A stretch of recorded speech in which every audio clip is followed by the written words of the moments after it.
అయినా కూడా అక్కడ పొలిటికల్ సైన్స్ చెప్పినా కూడా అక్కడ ఈ టాపిక్ కవర్ చేయడం లేదు. అదేంటంటే స్త్రీవాదం, స్త్రీవాద రాజనీతి సిద్ధాంతాలు. అయితే అంబేద్కర్ యూనివర్సిటీ ఉంది, తర్వాత ఉస్మానియా యూనివర్సిటీలో డిస్టెన్స్ ఎడ్యుకేషన్ సెంటర్ ఉంది, తర్వాత ఇతర వేరే యూనివర్సిటీస్ ఉన్నాయని మీకు తెలుసు. కానీ అందులో ఈ టాపిక్ కవర్ చేయడం లేదు. అయితే నాకు ఈ సంతోషంగా ఉంది, ఎందుకంటే ఇది ignore Indira Gandhi national open యూనివర్సిటీలో పొలిటికల్ థియరీస్ మరియు ప్రిన్సిపల్స్ ఫస్ట్ ఇయర్లోనే రాజనీతి సిద్ధాంతాల భాగంలో ఈ స్త్రీవాదం గురించి కవర్ చేయడము, చెప్పించడము, లెక్చరర్తో చెప్పించడం అనేది చాలా అప్రిషియేట్ చేయదగిన విషయం అన్నట్టు. ఓకే, టాపిక్లోకి వెళ్తే ఇంతవరకు మనము లిబరలిజము, మార్క్సిజము మరియు కన్జర్వేటిజం, ముఖ్యంగా ఇతర ఉపసిద్ధాంతాలు, రాజ్యావతరణ గురించి, రాజ్యం యొక్క ఫంక్షన్ గురించి, ఇతర సిద్ధాంతాలు, ఉపసిద్ధాంతాల గురించి నేర్చుకున్నాము.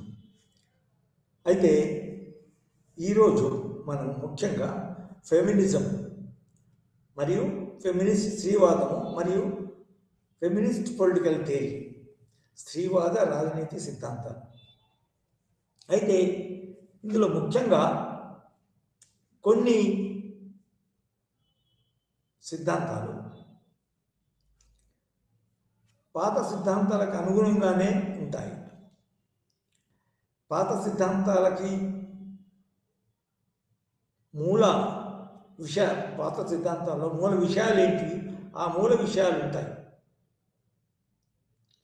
కొన్ని సిద్ధాంతాలు మాత్రము ఫెమినిస్ట్ కొత్తగా కనుక్కున్నవి ఉంటాయి. ఉదాహరణకి మనకు ఉదారవాద రాజనీతి సిద్ధాంతము అని నేర్చుకున్నాం. ఉదారవాద రాజనీతి సిద్ధాంతంలో ముఖ్యంగా వ్యక్తి శ్రేయవాదము, తర్వాత సామాజిక కట్టుబడులు తక్కువ ఉండడము, తర్వాత రాజకీయ వ్యవస్థలు, ప్రత్యేకంగా రాజ్యం ఏదైతే ఉంటాయో అవి ఒక ఓడంబడిక ద్వారా వస్తుంది, కానీ ఏదో దైవాంశ సంభూతమైన లేకపోతే ఇంకొక విషయమనో బయట నుంచి రాదు అనే విషయాన్ని వాళ్ళు నొక్కి చెప్తారన్నట్టు. సామాజిక ఓడంబడిక ద్వారా రాజ్యం ఏర్పడుతుంది.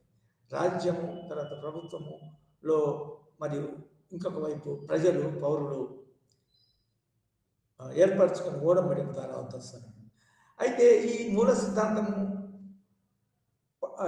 ఈ సిద్ధాంతంలోని మూల విషయాలను తీసుకుంటూనే అవి ఏ విధంగా స్త్రీలకి ఉపయోగకరంగా లేవు, స్త్రీల గురించి ఎక్కువ పట్టించుకోలేదు అనే విధంగా ఈ ఫెమినిస్ట్ వాదం ఉంటుంది.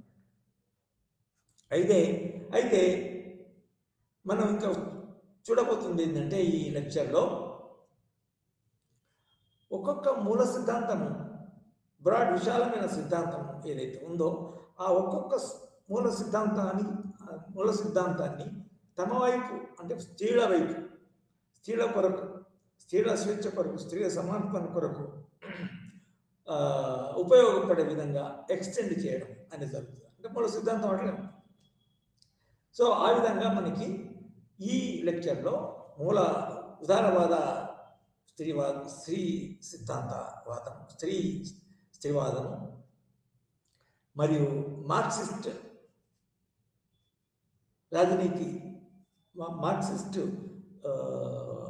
స్త్రీవాదము మరియు సోషలిస్ట్ స్త్రీవాదము, ఇది కొంచెము కొత్తగా కనబడుతుంది అందులో. ఎందుకంటే ఫెమినిస్టుల యొక్క కంట్రిబ్యూషన్ ఇందులో కలుపుతారన్నట్టు.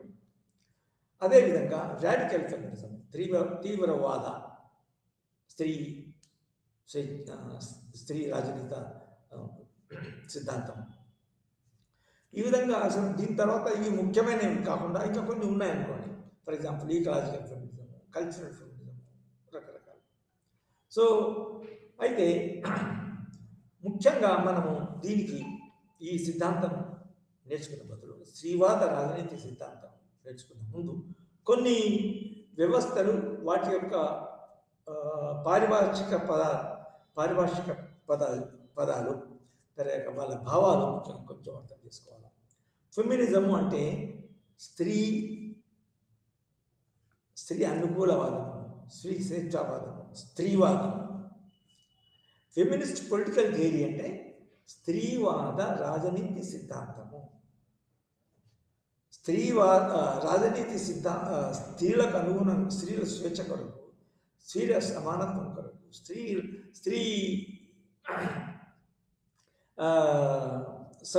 స్త్రీల సంక్షేమం కొరకు ఉన్న సిద్ధాంతాలను రివైవ్ చేయడం కానీ, కొత్త సిద్ధాంతాలను తీసుకురావడం కానీ, దీన్ని ఫెమినిస్ట్ పొలిటికల్ థియరీ, స్త్రీవాద రాజనీతి సిద్ధాంతము అని అంటారు. ఈ విధంగా మనం దాన్ని అర్థం చేసుకోవాలి. రెండవది చాలా ముఖ్యమైన విషయం ఏంటంటే చరిత్రలోను, ఆంథ్రోపాలజీలోను, మరి ఇతర సబ్జెక్ట్స్లోనూ కూడా వస్తుంది, ఇతర డిసిప్లిన్లో కూడా వస్తుంది. అదేంటంటే మ్యాట్రియార్కీ.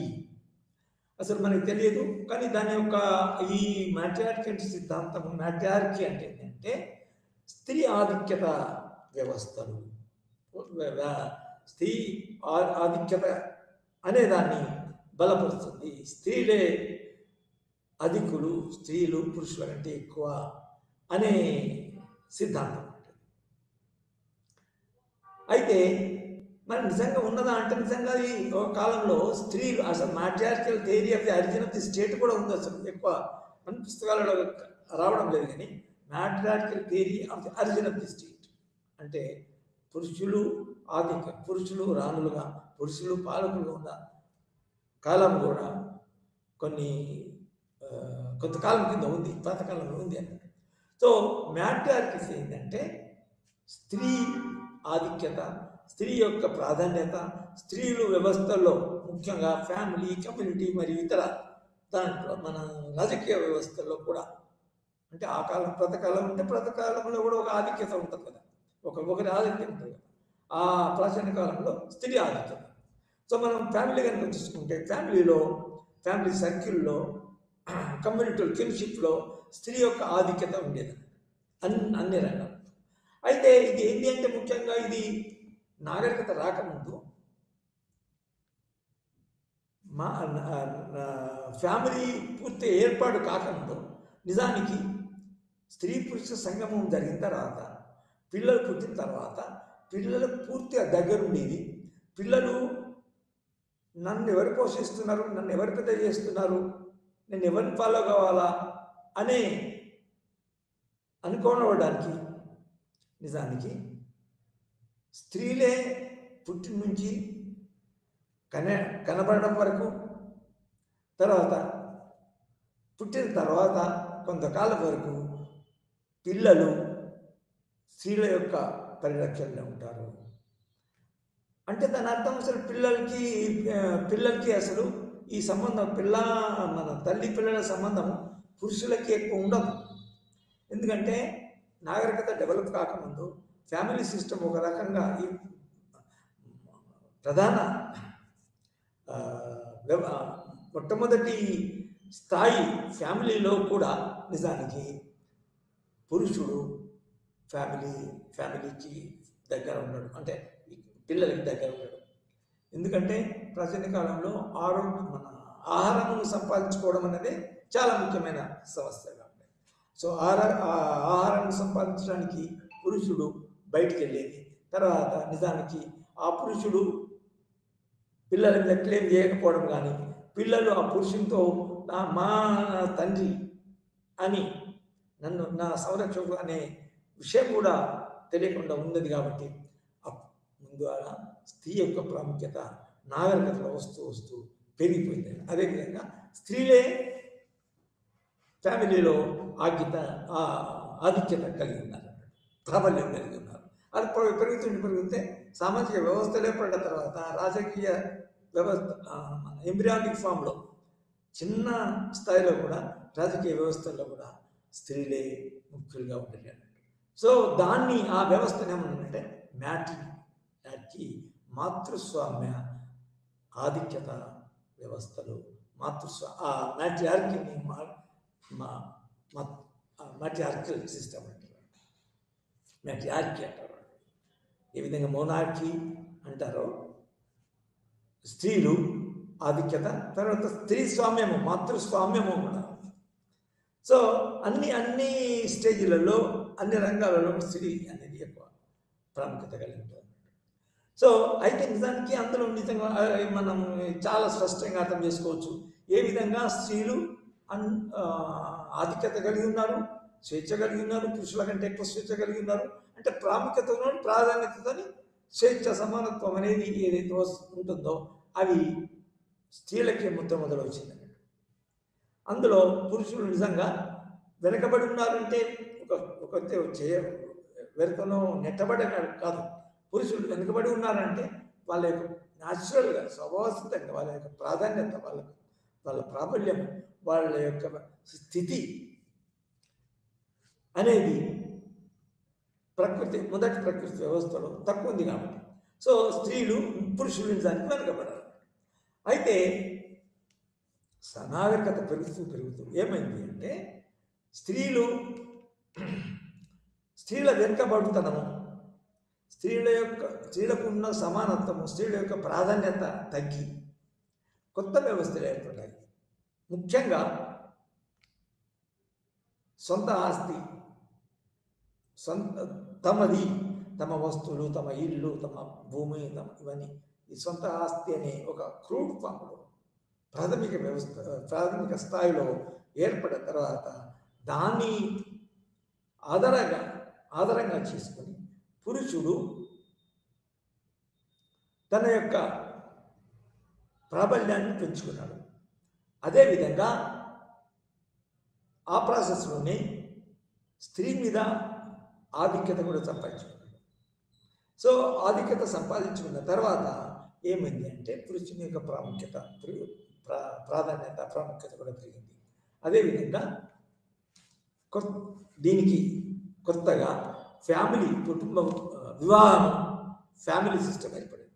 సో ఫ్యామిలీ సిస్టమ్ ఏర్పడిన తర్వాత సామాన్యంగా ఈ ఆస్తుల మీద పాస్తుల మీద మన పురుషుల యొక్క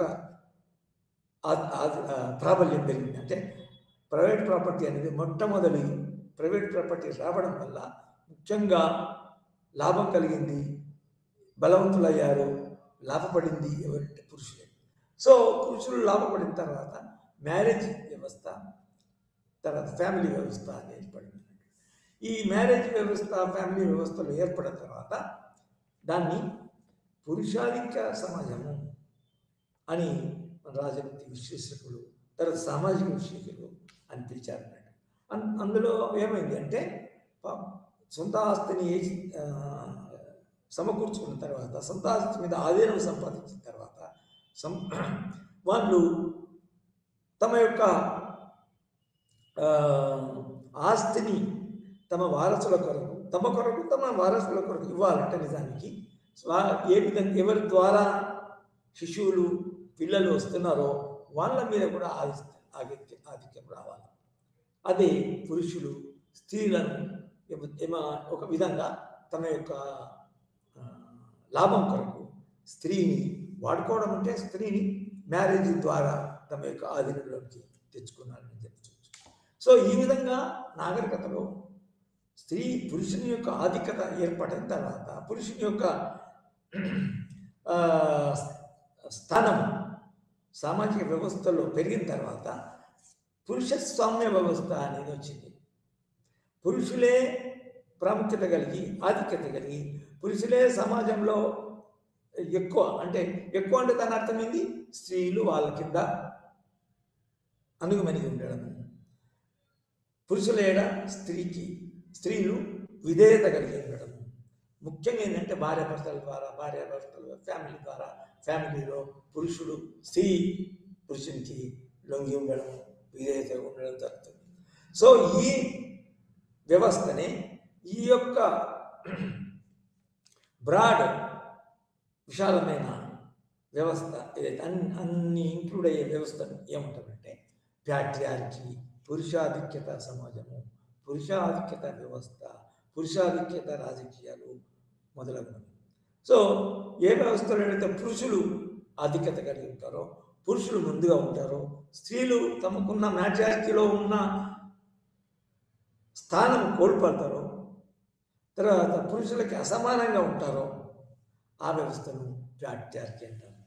సో నిజానికి మనం అనుకుంటాం కదా, ఇది మన ఈ అసమానతలు, స్త్రీ లింగి ఉండడం, మనువాదం చెప్పాడు, తర్వాత మనువాది చెప్పాడు, తర్వాత ఇంకా మన కౌటిల్యుడు కూడా చెప్పాడు అని నిజానికి అనడం అంటే వాళ్ళు కోల్పోయినాయి.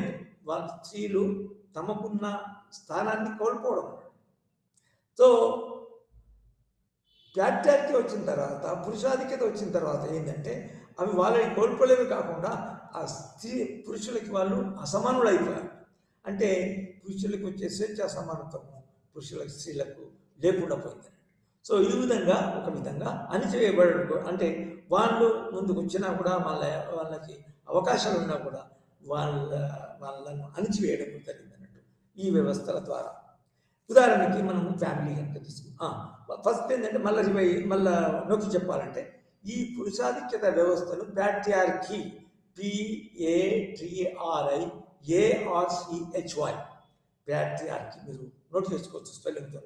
తర్వాత ముఖ్యంగా ఈ వ్యవస్థ, ఈ టర్మ్స్తోని, ఈ కాన్సెప్ట్తో మీకు చాలా పరిచయం ఉండాలి. అప్పుడే మీకు రీడింగ్ మెటీరియల్, మీ యూనివర్సిటీ పుస్తకాలు వేరే వాళ్ళు రాసినవి కానీ బాగా అర్థమవుతాయి. అదేవిధంగా లెక్చర్స్ కూడా అర్థమవుతాయి. అయితే సో ప్యాట్రియార్కీ అనే వ్యవస్థ వచ్చిన తర్వాత నిజానికి స్త్రీ యొక్క సమానత్వము, స్త్రీ యొక్క స్వేచ్ఛ, స్త్రీ యొక్క అవకాశాలు, స్త్రీ యొక్క ఉన్నతి, స్త్రీ యొక్క ప్రాధాన్యత, స్త్రీ యొక్క ప్రాబల్యత అన్నీ పోగొట్టబడతాయి. సో ఈ విధంగా పోగొట్టిన తర్వాత స్త్రీ ఒక అణిచివేయబడిందండి. స్త్రీ అన్ని వ్యవస్థల్లో వెనుకబడిందండి. అయితే ఈ స్త్రీ వెనుకబాటును తీసివేసి స్త్రీ వెనుకబాటుతనాన్ని పాలదోలి వాళ్లకు ఇదివరకున్న మ్యాట్రియార్కీలో ఉన్న స్థానాన్ని తీసుకురావడం, తర్వాత ఇప్పుడు ఉన్న నాగరికత వల్లనో, తర్వాత అనేక రంగాల్లో అభివృద్ధి వలన వచ్చిన మానవులకి వచ్చిన సౌకర్యాలు, సమానత్వము, సంపద, ఇవన్నీ స్త్రీలకు కూడా రావాలా, వాళ్ళు అణిచివేయడం కాకుండా వాళ్ళకి అవకాశాలు ఉండాలా, వాళ్ళకి అనుగుణంగా పరిస్థితులు ఉండాలా, స్త్రీల యొక్క అభ్యున్నతి, తర్వాత అభ్యుదయం జరగాల, స్త్రీ యొక్క అణచివేతనము పురుషులకి లొంగి ఉండుట అనే పరిస్థితి పోవాలా అనే ముఖ్య ఉద్దేశాలతో స్త్రీవాదం అనేది అభివృద్ధి అయింది. ప్రత్యేకంగా ఇందులో చాలామంది 90% స్త్రీలే ముందుకు వచ్చారు. స్త్రీ సామాజిక శాస్త్రజ్ఞులే ముందుకు వచ్చారు. ఫర్ ఎగ్జాంపుల్ మేరీ wollstonecraft అనే ఆమె మొట్టమొదటి విండికేషన్ ఆఫ్ ఉమెన్స్ రైట్స్ అనే పుస్తకం రాసింది. దాని ద్వారా అసలు స్త్రీకి ఉండవలసిన హక్కులు ఏంటి, స్త్రీ యొక్క ప్రాముఖ్యత ఏంటి అనేది అన్ని చెప్పబడ్డాయి. నిజానికి మన ఎన్నో పుస్తకాలలో మూమెంట్స్, తర్వాత ఇవన్నీ బాగా కలిపి రాస్తారు. కానీ సిద్ధాంతాన్ని ముఖ్యంగా సిద్ధాంత యొక్క ప్రాధాన్యత, తర్వాత రూట్స్ ముందు అర్థం చేసుకోవాలి. అప్పుడే నిజానికి మనం మూమెంట్స్ దగ్గరికి పోవచ్చు. సో కొన్ని పుస్తకాలలో మూమెంట్స్ తర్వాత మన సిద్ధాంతాలను పూర్తిగా కలగబలం చేశారు. అది తెలంగాణ ఊతపదం. అది కలగబలం చేసే నిజానికి సిద్ధాంతాన్ని, కాన్సెప్ట్ని లోతుగా అర్థం చేసుకోలేదు. మనం ముఖ్యంగా ఏంటంటే స్త్రీ సమానత్వానికి, స్త్రీ స్వేచ్ఛకి ముఖ్య ఆధారాలు ఏంటి, స్త్రీ స్వేచ్ఛ కోల్పోవడానికి ముఖ్య ఆధారాలు ఏంటి, sources of women's inequality, sources of loss of liberty, loss of equality and loss of opportunity to women. A sources వల్ల, ఏ సమాజంలో ఏ డెవలప్మెంట్స్ రావడం వల్ల, ఏ మార్పులు రావడం వల్ల స్త్రీ యొక్క తన స్థానాన్ని, తన యొక్క సమానత్వాన్ని, తమ యొక్క ఆధిక్యతను, తమ యొక్క స్వేచ్ఛను కోల్పోయాడు. సో ఫస్ట్ ఏంటంటే మనము ఫస్ట్ సిద్ధాంతం ఇందులో స్త్రీ స్వేచ్ఛ రాజనీతి సిద్ధాంతం చాలా ముఖ్యమైనది. ఏంటంటే ఉదారవాద రాజనీతి సిద్ధాంతం. మనము ఉదారవాద రాజనీతి సిద్ధాంతం ఇదివరకు నేర్చుకున్నాము. అందులో దాని యొక్క ముఖ్య విషయాలు వ్యక్తివాదము, తర్వాత సామాజిక వ్యవస్థ, తర్వాత రాజకీయ వ్యవస్థ ఏవైతే ఉన్నాయో ఆ వ్యవస్థలన్నీ కూడా మన మానవుల యొక్క శ్రేయోభిలాషి, శ్రేయం, మానవుల యొక్క లాభాలు, మానవుల యొక్క అభివృద్ధికి కొరకు ఏర్పాటు అనేవిగా పరిగణించబడుతుంది. అంటే individual as a centre. So మీకు రాజ్యమే నిజానికి ఇండివిజువల్ సెంటర్గా ఇండివిజువల్ యొక్క స్వేచ్ఛను పోగొట్టకుండా రక్షించే విధంగా ఉండాలి. సామాజిక ఒడంబడిక సిద్ధాంతం. ఆబ్స్ థామస్ అబ్సల్యూట్ లిమిటెడ్ పవర్ అన్నాడు, కానీ అది కూడా అబ్సల్యూట్ పవర్ను థామస్ ఆఫ్ మొనార్కీని సమర్థించాడు. అంటే అబ్సల్యూట్ పవర్ను సమర్థించాడు, కానీ ఆ అబ్సల్యూట్ పవర్ కూడా మనుషుల యొక్క స్వేచ్ఛ కొరకే, మనుషుల యొక్క ప్రాణరక్షణ కొరకే అనని అతను వాదించాడు. కాబట్టి అతను కూడా లిబరల్ సిద్ధాంతంలోనే వస్తాడు. అదేవిధంగా అంటే అతను అబ్సల్యూట్ పవర్, నిరపేక్ష సార్వభౌమాధికారాన్ని ప్రతిపాదించినా కూడా అది పురుషుల యొక్క, మానవుల యొక్క రక్షణ కోసమే, స్వేచ్ఛ కొరకే, సమానత్వం కొరకే అని మనం అర్థం చేసుకోవాలి. అదేవిధంగా మన రూసో, తర్వాత ఇతర మన రాజనీతిజ్ఞులు కూడా ఆ విధంగా మానవుల యొక్క. అయితే ఇక్కడ మనం దీన్ని ఫిలాసఫికల్గా అంటే మనము ఈ స్త్రీలు ఇందులో ఉన్నారు అని అంటే నిజానికి ఉన్నారు అంటే మానవుల మధ్య, తర్వాత మన ఈ కాబోయే రాజకీయ వ్యవస్థల మధ్య ఓడంబడిక కొరకు, మానవుల మధ్య ఓడంబడిక చేసుకున్నప్పుడు అందులో స్త్రీలు ఉన్నారా, అసలు ఎక్కడ ఉంటారు స్త్రీల యొక్క పాత్ర ఎక్కడ ఉందని ప్రధానంగా ఈ ఉదారవాద సిద్ధాంతకర్తలు ఏవైతే ఉన్నారో వాళ్ళు నిజానికి స్త్రీలను నిజంగా చాలా వరకు ఎక్కడెక్కడైనా వస్తే అది చాలా వరకు వాళ్ళు మర్చిపోయారని చెప్పొచ్చు. మర్చిపోయారంటే వాళ్ళు అందులో వాళ్ళ వాదనలలో స్త్రీని ప్రత్యేకంగా తీసుకోలేదు, స్త్రీలకి వర్తిస్తావా లేదా అనేది వాళ్ళు మన పరిగణలోకి తీసుకోవాలి. అంటే కొందరు వ్యక్తులు, ఫర్ ఎగ్జాంపుల్ చాలా ముఖ్యులు, పురుష రాజనీతి సిద్ధాంతకర్తలు కొందరు అందులో ముఖ్యులు అంటే John Stuart Smith liberation of women అనే ఒక పుస్తకం రాశాడు. అతను మీకు తెలిసి ఉంటుంది. జాన్ స్టూవర్ట్ మిల్ అనేవాడు రిప్రజెంటేటివ్ ఫార్మ్ ఆఫ్ గవర్నమెంట్ ప్రతిపాదించాడు. ఆన్ రిప్రజెంటేటివ్ గవర్నమెంట్ అనే పుస్తకం రాశాడు. సో పురుషులను, స్త్రీల యొక్క లాభాన్ని గురించి, స్త్రీల యొక్క శ్రేయస్సు గురించి, స్త్రీల యొక్క సంక్షేమాన్ని గురించి, స్త్రీల యొక్క సమానత్వాన్ని గురించి, స్త్రీల యొక్క స్వేచ్ఛ గురించి, స్త్రీలకు న్యాయం గురించి నిజానికి పాటుపడే వాళ్ళు చాలామంది ప్రత్యేకంగా వారి యొక్క ప్రత్యేకతలు ఏంటి, స్త్రీల యొక్క స్పెషల్ ప్రాబ్లమ్స్ ఏంటి, స్త్రీల యొక్క లక్షణాలు ఏంటి అనే విషయాలు పరిగణనకు తీసుకొని వాళ్ళ కొరకు ప్రత్యేకంగా రాసిన వాళ్ళు నిజానికి జాన్ స్టూవర్ట్ స్మిత్. అందులో చాలా ముఖ్యమైన అయితే అందులో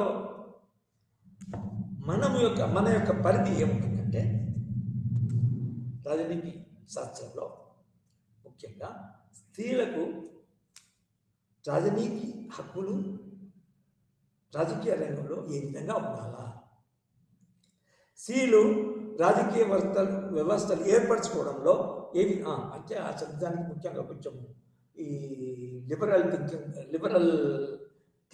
లిబరలిజమే నిజానికి స్త్రీ పురుషులు సమానమే, స్వభావ సిద్ధంగా స్వభావమే, పుట్టుకతోనే సమానమే అని వాదించే ఒక సిద్ధాంతం ఉంది. అదే దానికి ఒక ఫిలాసఫర్ ఏమంటాడంటే, స్త్రీలు పురుషులు మానవుల్లో, స్త్రీలు పురుషులు కాదు ఇక్కడ, మానవుల్లో మానవ శరీరంలో ముఖ్య భాగము మెదడు. జ్ఞానం ఎక్కడి నుంచి పుడుతుందో మెదడు. ఈ మెదడుకు సంబంధించినంత వరకు అది, ఆ మెదడు అనేది స్త్రీలో ఉంటుంది, పురుషుల్లో ఉంటుంది.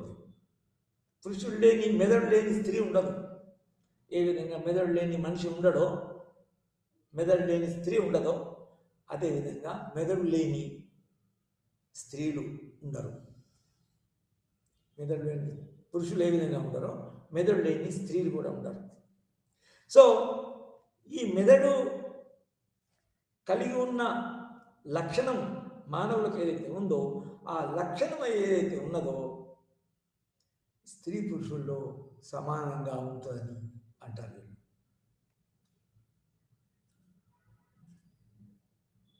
అంటే ఈ సిద్ధాంతం, ఈ ఫిలాసఫీ, ఈ తత్వం ప్రకారము స్వాభావికంగా మనుషుల్లో మానవుల్లో ముఖ్యమైనది మెదడు. ఈ మెదడు పరంగా స్త్రీలు పురుషులు సమానమే. అయితే ఇంకొక పరంగా అంటే ఇప్పుడు పురుషులు, వాళ్ళకి అవయవాలు వేరుంటాయి, వాళ్ళ యొక్క బయాలజీ వేరు. వాళ్ళు ఈ మనుషుల్లో ముఖ్యంగా స్త్రీలకు భిన్నంగా, పురుషులకు భిన్నంగా వాళ్ళకి రిప్రొడక్టివ్ పవర్ ఉంటుంది, రిప్రొడక్టివ్ లక్షణమై ఉంటుంది. వాళ్ళే పిల్లల్ని కలగలరు. పురుషులు కనలేరు, పిల్లల్ని పురుషులు కనలేరు. పురుషులు తమ యొక్క స్త్రీ మన తోని కలిసినప్పుడు పురుషుల యొక్క స్పర్మను కంట్రిబ్యూట్ చేయడం వల్ల, స్త్రీ యొక్క స్పర్మతో కలవడం వల్ల మళ్ళా శిశువులు పుట్టడం జరుగుతుంది, కొత్త మానవులు పుట్టగలుగుతుంది. అంతేగాని స్త్రీ పురుషులు ఏ ఫంక్షన్ ఏదైతే ఉందో స్త్రీలు ఆ ఫంక్షన్ని నిర్వర్తించరు. స్త్రీలు వేరే యొక్క మన మానవుల యొక్క అభివృద్ధి, శిశువులు పెంచడము, శిశువులు కలగడము, పెంచడము, పంపడం అనేది స్త్రీల యొక్క పాత్రే వేరు. సో ఈ పాత్ర, ఈ సిద్ధాంతం ప్రకారము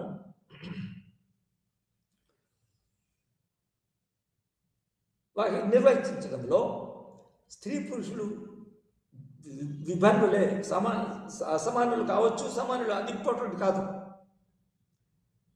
స్త్రీలలో పురుషులలో మెదడు యొక్క శక్తి, మేధాశక్తి అనేది ఏదైతే ఉంటుందో అది సమానంగా ఉంటుంది. అదే ఇంపార్టెంట్. అందుకొరకే స్త్రీలు పురుషులు సమానులే. ఎందుకంటే మానవుల్లో ముఖ్యమైనది ఏంది?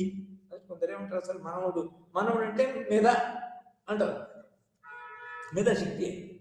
సో మేధాశక్తి పరంగా, మైండ్ పరంగా స్త్రీలు పురుషులు ఒకరే. వాళ్ళు బయాలజికల్గా డిఫరెంట్ కావచ్చు, డిఫరెంట్ ఫంక్షన్స్ నిర్వర్తించవచ్చు. అవి మనుషుల్లో అది ముఖ్యం కావు. ఎందుకంటే అది నిజానికి మన మనుషులకి, తర్వాత జంతువులకి, తర్వాత రకరకాల జంతువులకి డిఫరెన్స్ ఏంటి చెప్పండి? మేధాశక్తియే. మేధాశక్తితోనే మన నాగరికత అభివృద్ధి చెందుతుంది. మేధాశక్తితోనే మన మానవులు జంతువులపై ఆధిక్యత కలిగి ఉంటారు. జంతువులను కంట్రోల్ చేస్తారు, జంతువులను తమ యొక్క లాభానికి ఉపయోగిస్తారు, అంటే జంతు సంరక్షణ చేస్తారు, అది వేరనుకోండి. సో మనుషులు ఏ విధంగా జంతువులకి, తర్వాత ఇతర జీవరాశులకి భిన్నంగా ఉంటారో తమ మేధాశక్తి వల్ల, ఆ మేధాశక్తి పరంగా పురుషులు స్త్రీలు సమానమైన వాళ్ళు. తర్వాత మానవుల్లో, మనుషుల్లో మేధాశక్తి సెంట్రల్ కాబట్టి, ఈ సెంట్రల్ అయిన మానవుల్లో సెంట్రల్ అయిన మేధాశక్తి పరంగా సమానం కాబట్టి స్త్రీలు పురుషులు సమానులే. కాబట్టి ఉదాహరణ నిజానికి ఒక్కొక్క థియరీకి మనం చదవం, కానీ కొందరు మన టీచర్స్ కానీ, ప్రొఫెసర్ కానీ ఫిలాసఫీకి ఇంపార్టెన్స్ ఇవ్వరు. కానీ అసలు ఫిలాసఫీని కూడా చదవాలి. దాన్ని ఏ విధంగా ప్రతి రాజనీతి శాస్త్రజ్ఞుని యొక్క చారిత్రక అంటే చారిత్రక సందర్భము, చారిత్రక పరిస్థితులు ఏ విధంగా చాలా ప్రభావితం చేస్తాయో అదేవిధంగా ప్రతి రాజనీతి శాస్త్రజ్ఞుడు ఒక ప్రత్యేకమైన ఫిలాసఫీ తత్వం కూడా తత్వం చేత కూడా ప్రభావితులై ఉంటాడు. సో ఈ సిద్ధాంతంతో ప్రభావితమైన వాళ్ళే ఉదారవాద సిద్ధాంతాన్ని రూపొందిస్తారు. ఉదారవాద సామాజిక సిద్ధాంతాలు, ఉదారవాద రాజనీతి సిద్ధాంతాలు అది చేస్తారు. సో మళ్ళా ఉదారవాద సిద్ధాంతం యొక్క ముఖ్యమైన ఇదేంటంటే స్త్రీలు పురుషులు సమానులే, పురుషులు సమానమే, ఒక పురుషుడు ఇంకో పురుషుడు మేధాశక్తులు సమానం. అదేవిధంగా స్త్రీలు కూడా మనుషులే, తర్వాత స్త్రీది కూడా మేధాశక్తి. సో స్త్రీలు మనుషుల మధ్య ఏ విధంగా మొదటి ఉదారవాద సిద్ధాంతంలో మనుషులందరూ సమానమే అన్నారు, స్లేవరీని పడగొట్టారు. అదేవిధంగా స్త్రీలు మనుషులే కాబట్టి స్త్రీలే కూడా సమానులే. సో పురుషులకి ఎట్లా సమాన హక్కులు సమాన అవకాశాలు ఉంటాయో స్త్రీలకు అదే ఉండాలని ఉదారవాద సిద్ధాంతాన్ని మన ఉదారవాద స్త్రీ సిద్ధాంతాన్ని, లేకపోతే స్త్రీవాద ఉదారవాద రాజనీతి సిద్ధాంతం, లేకపోతే ఉదారవాద స్త్రీ రాజనీతి సిద్ధాంతం డెవలప్ చేశారన్నట్టు. సో ఇందులో మళ్ళా కాలంలో ఈ యొక్క మన ఫెమినిస్ట్ మూమెంట్స్లో ఎక్కడెక్కడ ఏ ఫెమినిస్ట్ మూమెంట్ వచ్చింది, ఏ ఫెమినిస్ట్ యొక్క ఉద్దేశాలు ఏముండే, నిజానికి సిద్ధాంతం నేర్చుకున్నప్పుడు అది కొంచెం పక్కకు ఉంటుంది అంతే. అంటే ముఖ్యం కాదన్నట్టుగా కాదు నేను, కానీ అక్కడ పెట్టి ఈ సిద్ధాంతము కాన్సెప్ట్ని మనము ఫిలాసఫీని చాలా చేసుకోవాలి. సో ఇంతవరకు మనం ఏం చేస్తాము, ఉదారవాద సిద్ధాంతం స్త్రీ పురుషులు సమానమే, మనుషులు వాళ్ళు మనుషులే, వీళ్ళు మనుషులే, వాళ్ళకి మేధాశక్తి వీళ్ళకి మధ్య. తర్వాత మనుషుల్లో మేధాశక్తి అనేది సెంట్రల్ అంటే కేంద్రం. మనుషుల యొక్క శరీరం ముఖ్యం కాదు, మనుషుల శరీరంలో భేదాలు ఉండవచ్చు, మనుషుల శరీర పరంగా కొంతవరకు మాత్రమే, అది కూడా కొంతవరకు మాత్రమే స్త్రీ బలహీనురాలు అనుకోవచ్చు. ప్రత్యేకంగా ఆమె ప్రెగ్నెన్సీ అయినప్పుడు, ఆమె పీరియడ్స్లో ఉన్నప్పుడు ఆమె బలహీనంగా ఉండొచ్చు, కానీ మేధాశక్తులు మాత్రం ఎప్పుడు బలహీనంగా ఉండదు. నిజానికి మనము ఇది వెనకటి చాలా పాపులర్ యూనివర్సల్గా పాపులర్ అయిన డ్రామటిస్ట్ షేక్స్పియర్ ఉన్నారో అందులో ఏ విధంగా స్త్రీ మన అన్నింటిలో ముందుంటుంది, అసలు స్త్రీలను మన పురుషులను కూడా కంట్రోల్ చేయగలుగుతుంది. స్త్రీల వల్ల మన ఉపాయాలు అన్నీ పురుషుల వల్ల ఉపాయాలు అన్నీ స్త్రీలను పురుషులను కంట్రోల్ చేయడం, వ్యవస్థను కంట్రోల్ చేశారు అన్నింటిలో చెప్తారు. మ్యాక్బెత్లు కానీ, అతను రాసిన మన మర్చెంట్ ఆఫ్ వెనిస్ కానీ, తర్వాత ఇతర డ్రామాలు కానీ స్త్రీని ఏ విధంగా చేస్తారు. తర్వాత మీరు హిస్టరీలో చూస్తే కనుక స్త్రీ ఒక కాలంలో చాలా సమానమైనది కాకుండా పురుషులు ఎన్ని విధులు నిర్వర్తించారో అన్ని స్త్రీలు కూడా అన్ని విధులు నిర్వర్తించారు. ముఖ్యంగా మన దగ్గరి మన ప్రాంతంలో ఉన్న చరిత్ర, రాజనీతి చరిత్ర కనుక చూస్తే ప్రతాపరుద్రుడు కాలంలో అతనికి పురుషులు లేరు, కానీ అప్పుడు ప్యాట్రియార్కల్ వ్యవస్థ ఇంకా అమల్లో ఉంది.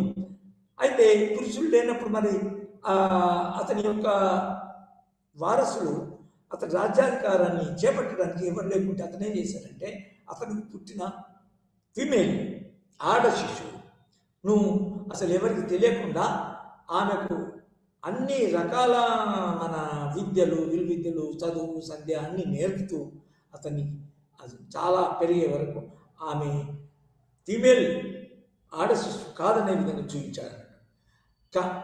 అంత మాత్రమే నిజానికి ఆమెకు అంటే ఒక కాన్సెప్ట్నే వచ్చేసరికి అందరికి తెలియకుండా చేశాడు. సో మీకు రాణి రుద్రమదేవి ఏ విధంగా పెరిగిన తర్వాత రాజరికాన్ని నిర్వర్తించింది, రాజకీయ అందరితో మన డిప్లొమాటిక్ రిలేషన్స్ ఏర్పాటు చేసింది, యుద్ధాలు చేసింది, ఏ విధంగా పురుషులతో సమానంగా తన సమానంగా రాజ్యాన్ని పాలించింది అనేది మనకు హిస్టరీలో ఉంది. అంటే దీని ప్రకారం ఏంటి అంటే, ఈ ఉదారవాద రాజనీతి శాస్త్రజ్ఞులు ఎవరైతే ఉన్నారో వారి యొక్క తత్వం స్త్రీ పురుషుల మధ్య ఏ విధంగా మెదడు యొక్క సమానత్వం ఆధారంగా రూపొందించుకున్న సిద్ధాంతం ఏదైతే తత్వం ఏదైతే ఉందో ఆ తత్వం సరి అయిందే అని చెప్పవచ్చు.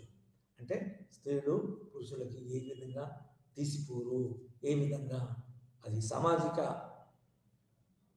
మార్పుల వల్ల కొన్ని సందర్భాల వల్ల వాళ్ళు వెనకకు నెట్టివేయబడ్డారు అని చెప్పవచ్చు.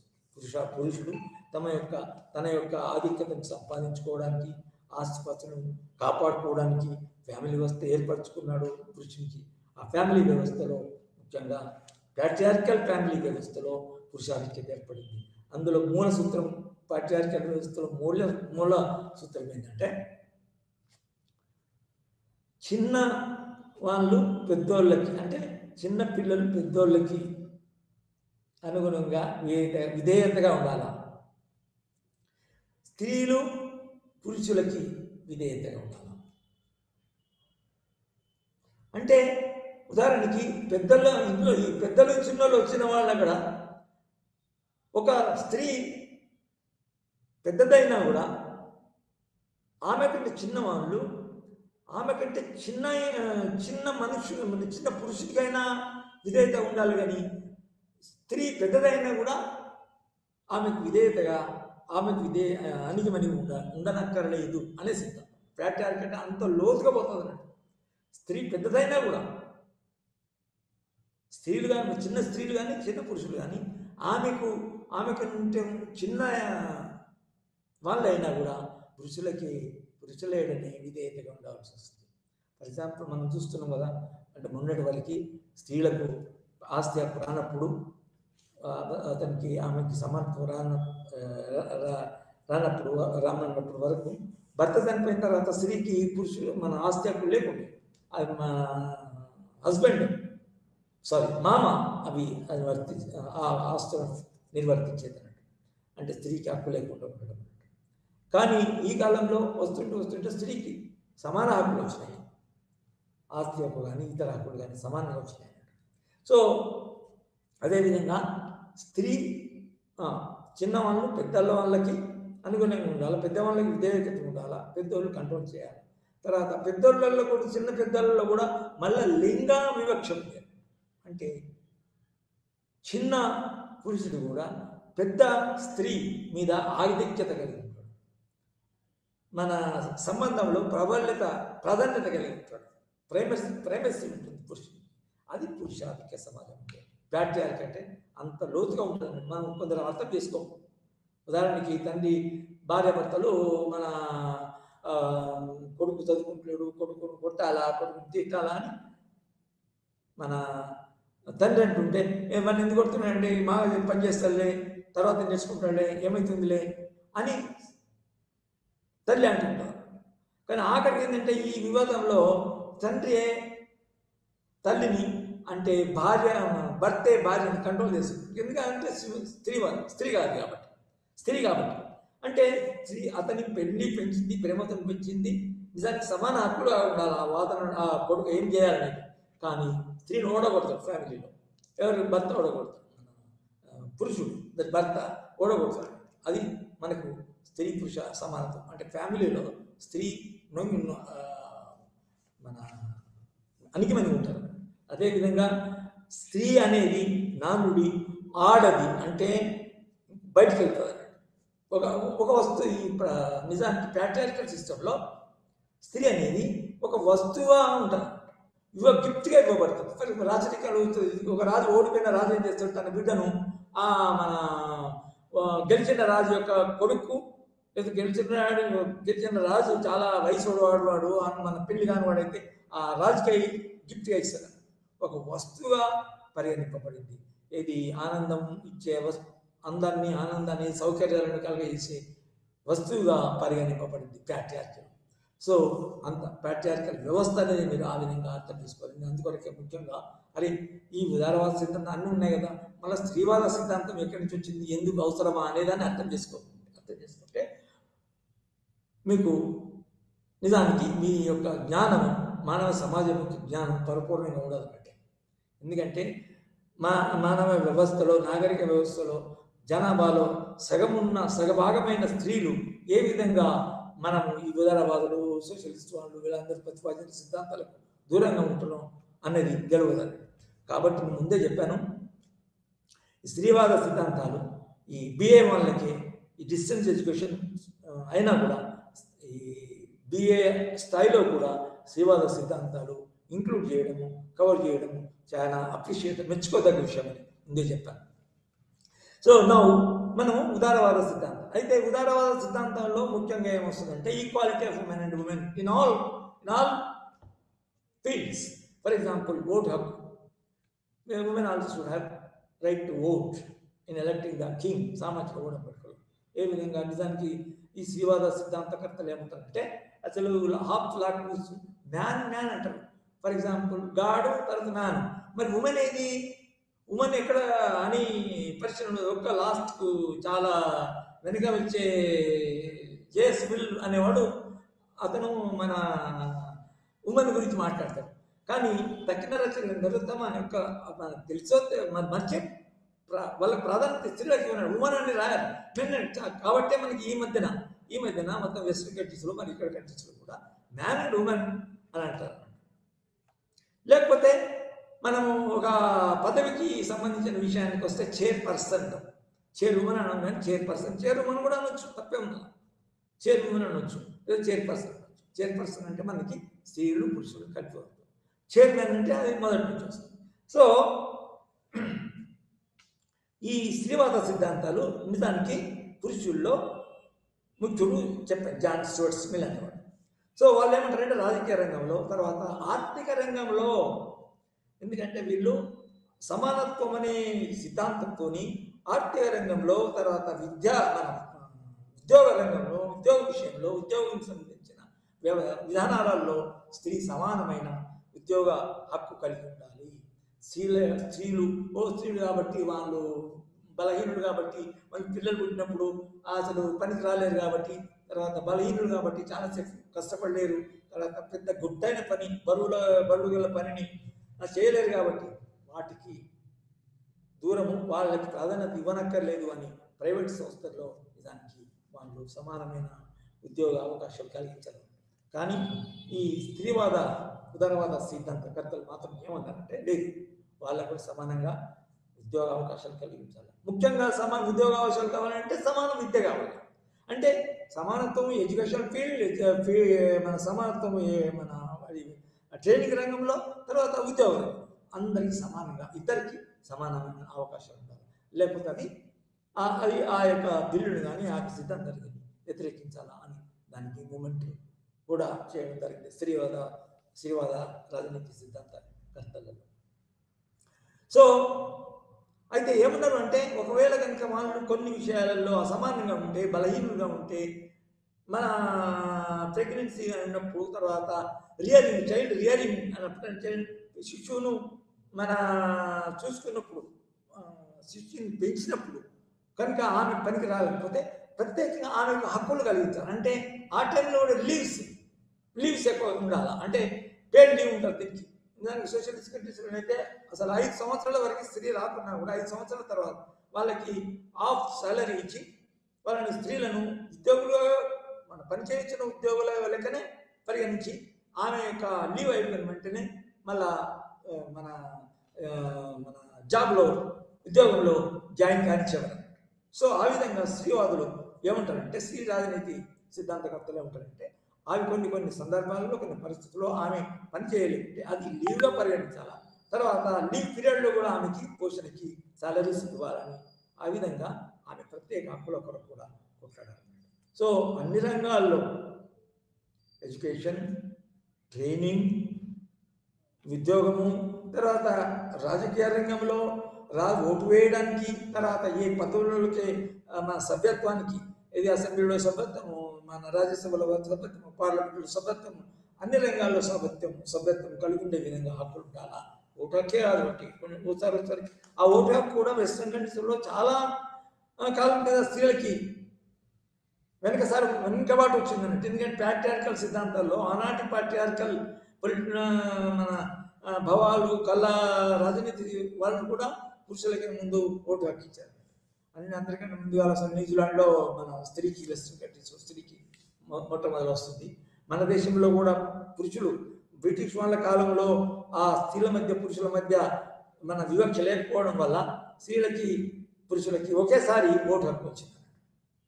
సో ఈ విధంగా ఉదారవాద సిద్ధాంతకర్తలు వాళ్ళు స్త్రీ సమానత్వం బేసిస్ మీద దానికి మన ఈ మేధాపరంగా తర్వాత శారీరక పరంగా వాళ్ళు ఏమి తీసుకోరు. స్త్రీ పురుషుల యొక్క శారీరక ప్రవర్తనలు విధులు డిఫరెంట్గా ఉన్నాయి కానీ అసమానమైనవి కావు. అయితే పోతుంటే స్త్రీ నిజానికి ఈ ఆధునిక సమాజంలో స్త్రీ పూజింపబడాలా, ఎక్కువ ఉండాలని ఇంకొక సిద్ధాంతం రాడికల్ అయిన తర్వాత తీసుకుంటాం. సో ఇది ఉదారవాద రాజనీతి, మన ఉదారవాద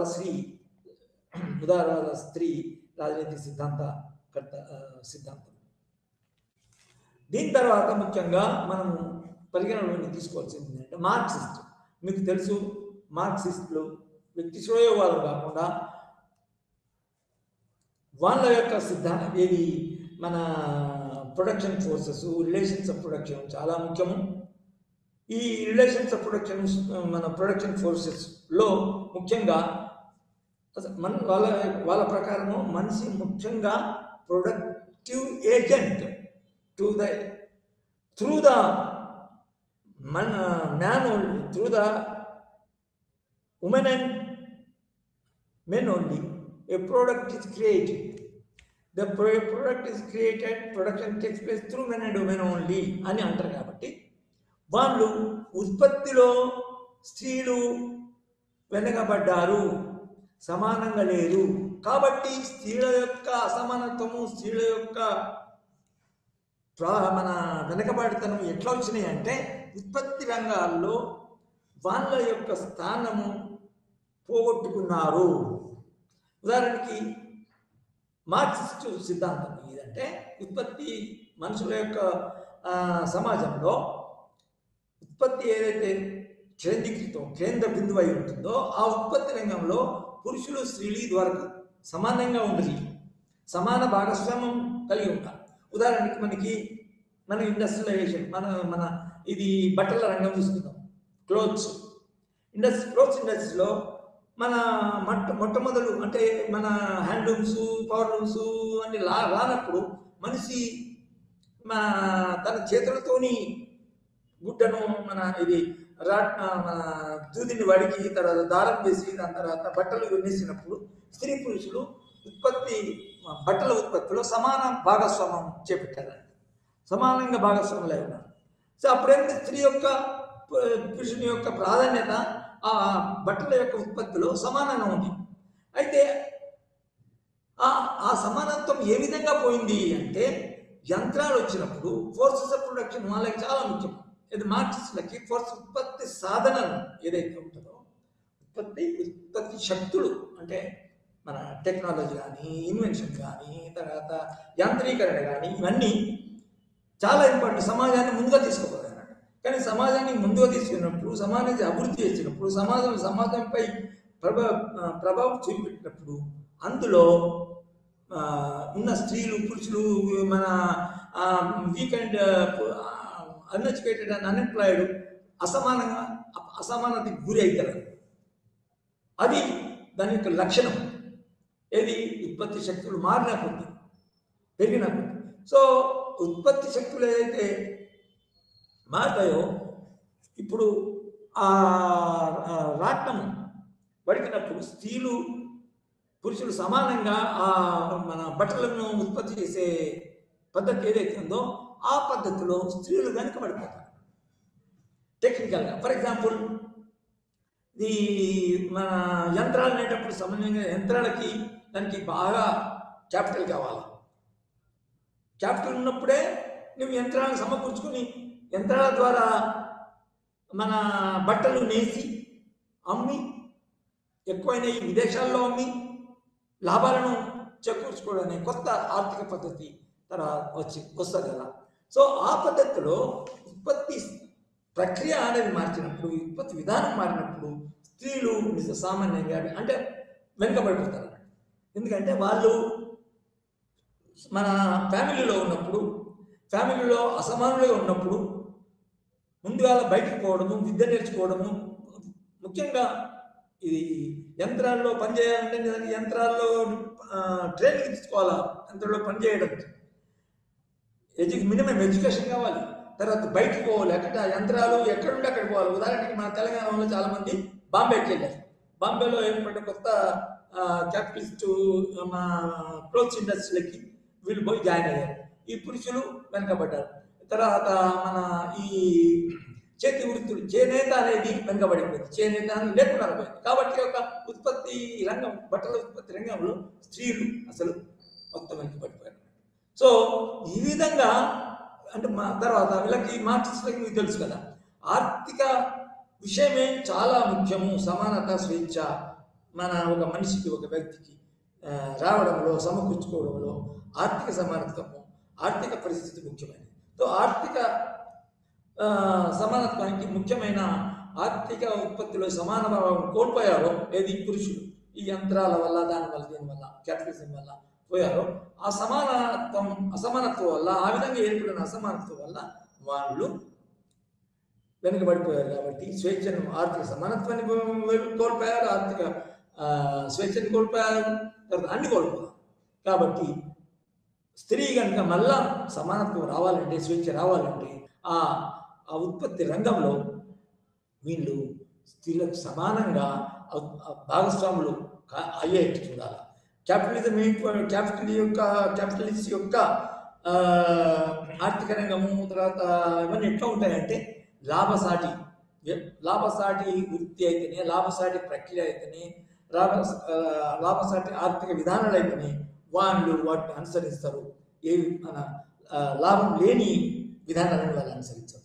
ఉదాహరణకి స్త్రీలు పురుషులు కనుక సమానంగా తీసుకుంటే, మన స్త్రీ తప్పకుండా అన్‌ట్రైన్డ్ కానీ, తర్వాత బలహీనులు కానీ, వాళ్ళు స్త్రీలు ఉన్నారు కాబట్టి వాళ్ళని తీసుకుంటే వాళ్ళకి లాభం రాదు. అంటే వాళ్ళకి సామాన్యంగా బాగా లాభం రావాలంటే, ఆర్థికంగా సంస్థ డెవలప్ కావాలంటే పురుషులను వెనుకబాటు చేయొచ్చు, స్త్రీలను వెనుకబడేయచ్చు, తర్వాత స్త్రీలను ప్రిఫరెన్స్ ఇవ్వకపోవచ్చు.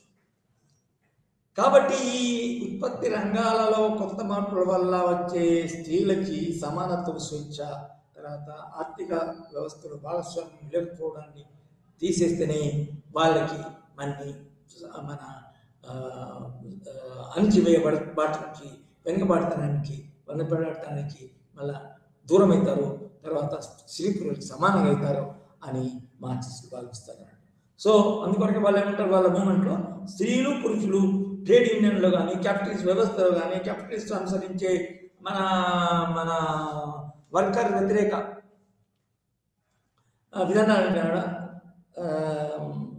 విధానాలకు వ్యతిరేకంగా పోరాడడం, తర్వాత క్యాపిటలిస్ట్ వ్యవస్థనే నిజానికి కూలదోరడం అనేది వాళ్ళ యొక్క మార్క్సిస్ట్ సిద్ధాంతకర్తలు, మార్క్సిస్ట్ పార్టీలు, మార్క్సిస్ట్ పార్టీల లీడర్ల యొక్క ముఖ్య లక్ష్యం. సో ఈ విధంగా మార్క్సిస్ట్ స్త్రీవాద సిద్ధాంతము ఏమంటుందంటే, ఈ ఉదారవాద సిద్ధాంతానికి కొంచెం ముందు పోతుంది. తర్వాత మన డిఫరెంట్ మూలాల పైన వాళ్ళు మార్క్స్ సిద్ధాంతాన్ని డెవలప్ చేస్తారు. వాళ్ళ యొక్క స్త్రీల వెనుకబాటుతనం, బలహీనంగా మేధాశక్తులు సమానంగా ఉంటారు. కానీ వాళ్ళ యొక్క వెనుకబాటుతనం ఎక్కడ వస్తుందంటే, ఉత్పత్తి రంగంలో వాళ్ళ యొక్క వెనుకబడతారు. కాబట్టి ఉత్పత్తి రంగంలోనే వాళ్ళకు సమానత్వం వచ్చేటట్టు ఒక పరిష్కారం కావాలా, కొత్త ఉత్పత్తి రంగంలో మనం సంస్కరించాలా, తర్వాత ఉత్పత్తి రంగంలో వాళ్ళ సమానతను పోగొట్టే క్యాపిటలిజంని నిజానికి పోగొట్టాలా, క్యాపిటలిస్ట్ స్టేట్ని పడగొట్టాలా, తర్వాత సోషలిస్ట్ స్టేట్ని తీసుకురావాలా అనేది మన మార్క్స్ యొక్క ఉద్దేశం.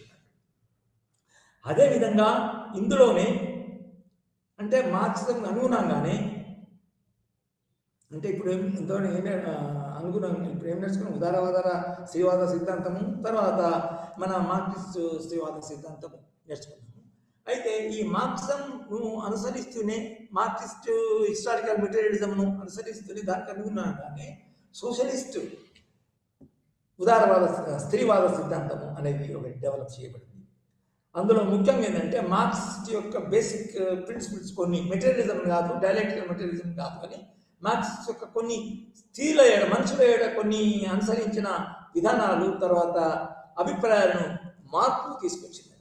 ఫర్ ఎగ్జాంపుల్ మార్క్స్ కూడా మనుషుల మధ్యన ఉన్న భేదాలని, బయాలజికల్గా ఉన్నదాన్ని, పుట్టుకతో ఉన్న భేదాలని మర్చిపోయాడు. అందుకొరకే అతన్ని స్త్రీలు హింస చేస్తారు, మార్చిన ఉంటారంటే మస్కులైన్ మ్యాన్, మస్కులైన్ మార్క్స్ అంటే ఏంది? మార్క్స్ అనేవాడు పురుషులకే ఇంపార్టెన్స్ ఇచ్చాడు, స్త్రీని మర్చిపోయాడు. మార్క్స్ ఈజ్ మస్కులైన్ అంటే ప్రో మ్యాన్ అన్నట్టు. సో ఆ విధంగా ఈ కొత్త సోషలిస్టు రాజనీతి స్త్రీవాద సిద్ధాంతకర్తలు ఏమన్నారంటే మస్కులైన్ మార్క్స్ తర్వాత స్త్రీని చేశాడు. కాబట్టి స్త్రీల యొక్క ప్రత్యేక సమస్యలు ఏంటివి? ఒక ఉత్పత్తి రంగమే కాదు, వాళ్ళకి కొన్ని ప్రత్యేక సమస్యలు ఉన్నాయి. ఆ ప్రత్యేక రంగంలో వాళ్ళు ఉత్పత్తి రంగంలో ఒక విధంగా ఇంకొక రకమైన ఉత్పత్తి రంగంలో వాళ్ళు పురుషుల కంటే ముందున్నారు, ఎక్కువ ఉన్నారు. అదే ప్రత్యుత్పత్తి సంఘం. ప్రత్యుత్పత్తి అంటే శిశువులను కనడము, పిల్లలను కనడము, పెంచడం ప్రత్యుత్పత్తి. దాన్ని ఇంగ్లీష్లో ముఖ్యంగా రాసుకోండి, reproductive speciality activity of women. దాన్ని ఈ సోషలిస్ట్ ఫెమినిస్టులు హైలైట్ చేస్తారు. ఈ స్త్రీ ఉత్పత్తి రంగం, ఈ స్త్రీ ఏదైతే ఉన్నదో ఆ స్త్రీ యొక్క ప్రత్యుత్పత్తి రంగం ఏదైతే ఉన్నదో, స్త్రీలను పెంచడం, శిశువులను కనడము, వాళ్ళని పెంచడము, తర్వాత వాళ్ళకి విద్యాబుద్ధులు నేర్పడము సాధ్యమైనంత. ఇప్పుడు 5-6 సంవత్సరాల వరకు ఇప్పుడు కొంచెం మారిందనుకోండి, 5-6 సంవత్సరాలకు స్త్రీలే చేస్తారు కదా. అదేవిధంగా మాల్పోయిన తర్వాత మళ్ళీ అత్తమామలను చూసుకోవాలి, వృద్ధులను చూసుకోవాలి. ఈ రంగంలో స్త్రీ చేసిన కష్టము, స్త్రీ చేసిన శ్రమ అనేది మార్క్స్ ఎక్కువ ఇంపార్టెన్స్ ఇవ్వలేదు. కాబట్టి సోషలిస్ట్ ఫెమినిస్టులు ఏమన్నారంటే ఇది మన ఈ ఫ్యామిలీ తర్వాత ప్రత్యుత్పత్తి రంగంలో గుర్తించి ఆ ప్రత్యుత్పత్తి రంగంలో ఉన్న శ్రమ ఏదైతే దానికి ఇంపార్టెన్స్ ఇవ్వాలి అని సోషలిస్ట్ ఫెమినిస్టులు అది తీసుకున్నారు, ప్రాముఖ్యత ఇచ్చి. దాంట్లో ఏమన్నారంటే దాంట్లో చేసే పనిని గుర్తించి వాళ్ళకు కావలసిన దానికి పరిష్కారం కూడా కావాలని చెప్పారు. అందుకోసం ఏమన్నారంటే స్త్రీలు ఒక పిల్లగానికి, ఒక భర్తకి సేవ చేయడం కాకుండా స్త్రీ కొంతమంది పిల్లల్ని చూసుకుంటే ఆమెకి స్త్రీతోని పురుషునికి సమానమైన ఆస్తి మన శాలరీ వస్తుంది, సమానంగా వస్తుంది. కాబట్టి socialisation family, socialisation of mass.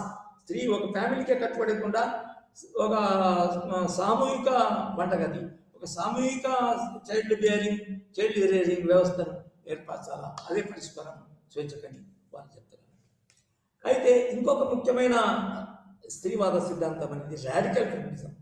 ఈ రాడికల్ ఫెమినిజం అనేది అంటే ఇది ఒక తీవ్రవాదం. అంటే నిజానికి ఈ రాడికల్ ఫెమినిజంలో స్త్రీని చాలా పైకి తీసుకెళ్తారు, స్త్రీ ప్రత్యేకతలను పైకి తీసుకెళ్తారు, హైలైట్ చేస్తారు, ముందుకు తీసుకొస్తారు, చూపెడతారు. అదేంటి అంటే స్త్రీయే పిల్లని అంటది, స్త్రీ యొక్క బయాలజీ. అసలు నిజానికి మన సంస్కృతంలో, భారతదేశ సంస్కృతిలో స్త్రీలు ఏ విధంగా పూజించబడతారు, స్త్రీ మన దేవతగా, స్త్రీ దేవతలు ఎంతమంది ఉన్నారు కదా. సో వాళ్ళు ఏమంటారంటే స్త్రీకి ఈ హక్కులన్నీ ఎక్కడి నుంచి, ఏ సందర్భంలో, ఏ విషయంలో కావాలంటే స్త్రీ యొక్క ప్రత్యేకతలను బట్టి స్త్రీ యొక్క హక్కులను కూడా రూపొందించాలా, కొత్త హక్కులను రూపొందించాలంట. సో స్త్రీకి ఉన్న ప్రత్యేకతలు, ఆమె వెంట్రుకలు కానీ, ఆమె యొక్క బయాలజీ కానీ, ఆమె యొక్క ప్రత్యుత్పత్తి అంగాలు కానీ, స్త్రీ అంగం, తర్వాత కొన్ని సందర్భాలలో స్త్రీ అంగాన్ని పూజిస్తారు. సో ఆమె విషయాలన్నిటికీ ప్రత్యేకంగా ప్రాధాన్యత ఇచ్చి ఆ ప్రాధాన్యతలలోనే పురుషులు లేనివి కూడా ఆమెకు కలిగించలేదు, ఆమె ప్రత్యేక అవసరాలను బట్టి, ఆ బాడీ యొక్క దాన్ని బట్టి. So radical. అదేవిధంగా వాటన్నిటిని సమకూర్చుకోవడానికి వాళ్ళు నిజానికి పురుషులకి, స్త్రీలకి వేరే ఆర్గనైజేషన్స్ ఉంటారు, పురుషులకి వేరే, స్త్రీలకి వేరే ఆర్గనైజేషన్ సెపరేటిజం అని ఒక కొత్త సిద్ధాంతం వాళ్ళు తీశారు. సో ఇది రాడికల్ ఫెమినిజం. ఇది స్త్రీ ఉన్న పుట్టుకతో ఉన్న ఈ మెదడులో పురుషుడికి సమానమే కాకుండా స్త్రీకి ఇంకా శారీరకంగా కూడా కొన్ని ప్రత్యేకతలు ఉన్నాయి. ఆ ప్రత్యేకతను పూజించి ఆ ప్రత్యేకతను గుర్తించి పూజించాలి. తర్వాత ఆమెకు కావలసిన కొత్త హక్కులు తీసుకురావాలి అని ఈ మన రాడికల్ స్త్రీవాద సిద్ధాంతకర్తలు ప్రతిపాదిస్తారు. ఓకే, ఇంతకంటే ఇంకొక లెక్చర్లో కలుసుకుందాం. Thank you.